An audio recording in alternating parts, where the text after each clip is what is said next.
Nadia et bienvenue à toi sur mon podcast, Au cœur de mon être.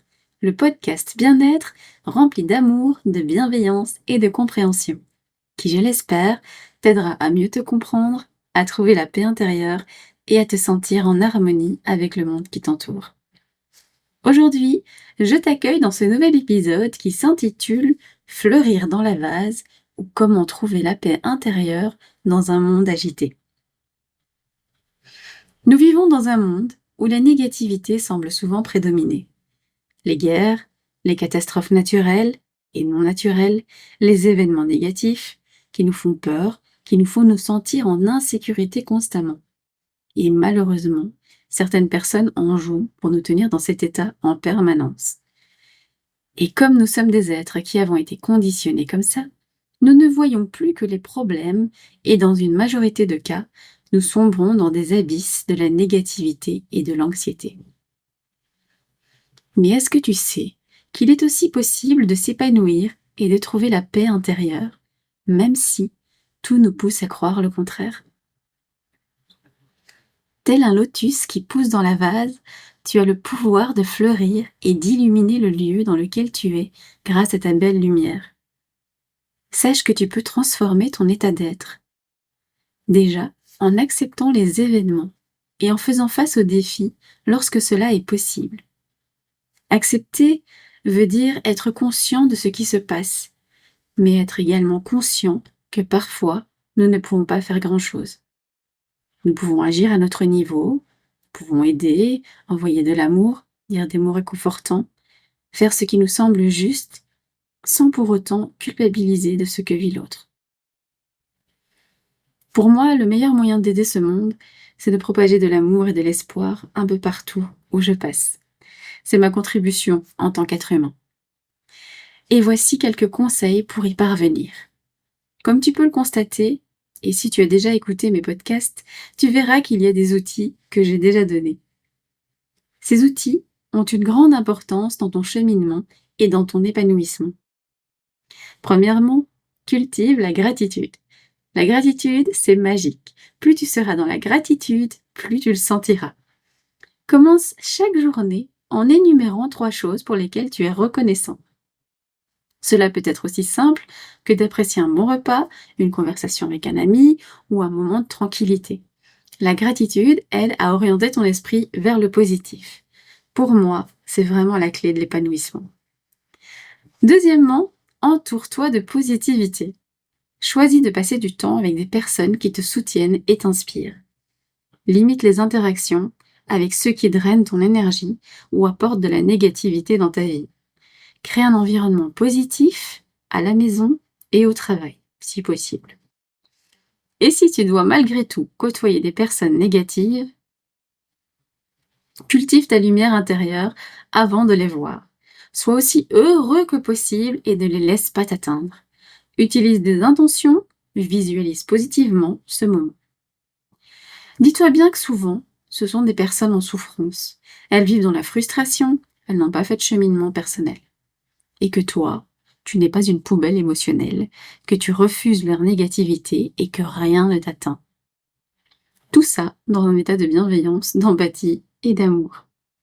Comme l'a dit le Dalai Lama, ne laisse pas le comportement des autres détruire ta paix intérieure. Troisièmement, consomme des médias éclairants. Sois conscient des informations que tu consommes. Préfère des sources d'actualité positives, des livres inspirants, des podcasts motivants, d'ailleurs, merci de m'écouter, et des films qui élèvent ton esprit. Évite de te laisser submerger par les nouvelles négatives. Je ne sais pas si ça t'arrive aussi, mais dès que je commence à regarder les infos, j'ai tendance à m'énerver, ce que je réalise assez vite, et c'est pour ça que j'évite vraiment de regarder quotidiennement les médias. D'ailleurs, en observant certaines personnes qui sont H24 devant les infos, je comprends pourquoi ils sont si anxieux et en colère.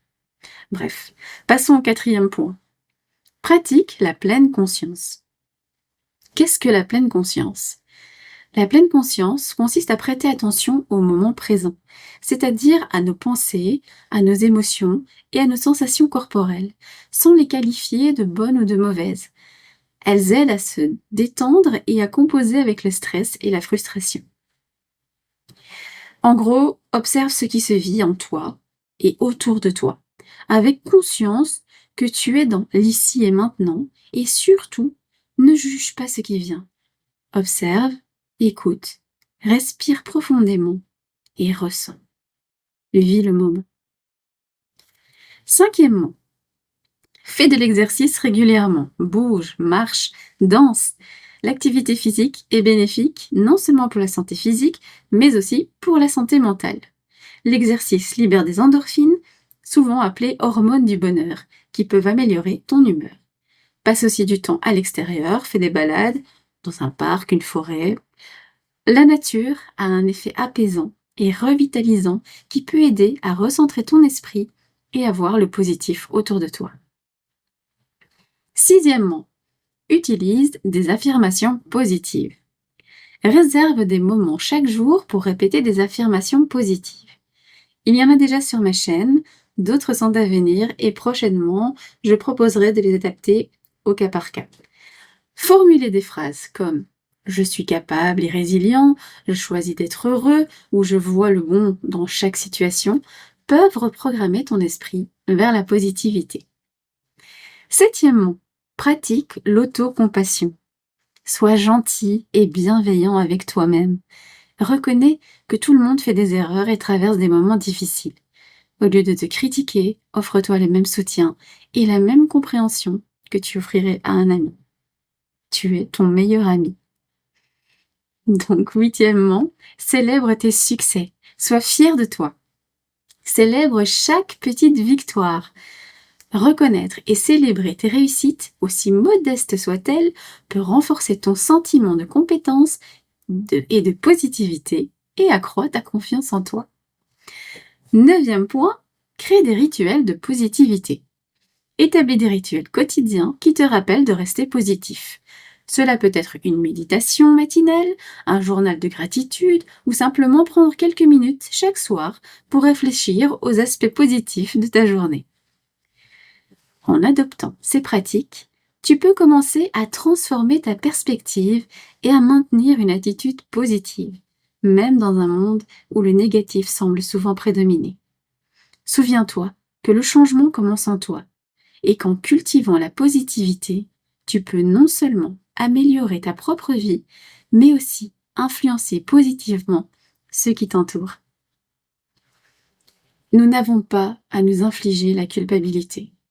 Nous n'avons pas à porter le poids du monde sur nos épaules. Ce qui arrive n'est pas de notre faute, mais nous avons la responsabilité de répondre aux défis avec résilience et compassion. En cultivant la gratitude et en répandant la gentillesse, nous contribuons à un environnement plus harmonieux.